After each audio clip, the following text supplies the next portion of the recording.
இன்றைய தேவ பிரசன்னம்.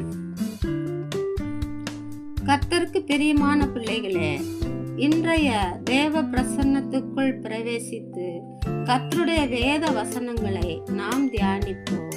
ஆமென். சங்கீதம் 30 அதிகாரம் 11 வசனம் 12 வசனம். ஆமென். என் புலம்பலை ஆனந்த களிப்பாக மாறப்பண்ணினீர். என் மகிமை அமர்ந்திராமல் உம்மை கீர்த்தனம் பண்ணும்படியாக நீர் என் இரட்டை களைந்து போட்டு மகிழ்ச்சி என்னும் கட்டினால் என்னை இடைக்கட்டினீர். என் தேவனாகிய கர்த்தாவே, உம்மை என்றென்றைக்கும் துதிப்பேன். ஆமென். கர்த்தருக்கு பிரியமான பிள்ளைகளே, கர்த்தர் உங்கள் புலம்பலை இந்த நாளில் ஆனந்த களிப்பாய் மாற்றுவார். ஆமென். இன்னும் அதிகமாய் மகிழ்ச்சியால் உங்களை கர்த்தர் நிரப்புவார். ஆமென்.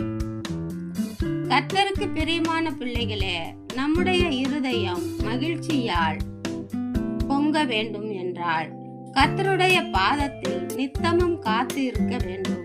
ஆமென். நாம் ஆனந்த களிப்போடு இருக்க வேண்டும் என்றால் கர்த்தர் நம்மை வழிநடத்த வேண்டும். அவர் நம்மை வழிநடத்த வேண்டும் என்றால் நாம் நம்மை கர்த்தருக்கு ஒப்பு கொடுக்க வேண்டும். ஆமென். தேவனுக்கு பிரியமானவர்களே, மனிதனோ முகத்தை பார்க்கிறான், தேவனோ நம்முடைய உள்ளத்தை பார்க்கிறவராய் இருக்கிறார். ஆமென். ஆகையால் கர்த்தருடைய பிள்ளைகளே, மனிதனின் பின்னே ஓடாதிருப்பீர்களாக. மனிதனால் ஒன்றும் செய்ய முடியாது. தேவனோடு கூட ஓடுங்கள். தேவன் உங்கள் ஓட்டத்தை ஜெயமாய் முடிப்பார். ஆமென். கர்த்தருடைய பிள்ளைகளே, நாம் தேவனோடு உறவு வைத்தால் தேவனின் மகிமையை காணலாம். அவருடைய மகிமையை காண வேண்டும் என்றால்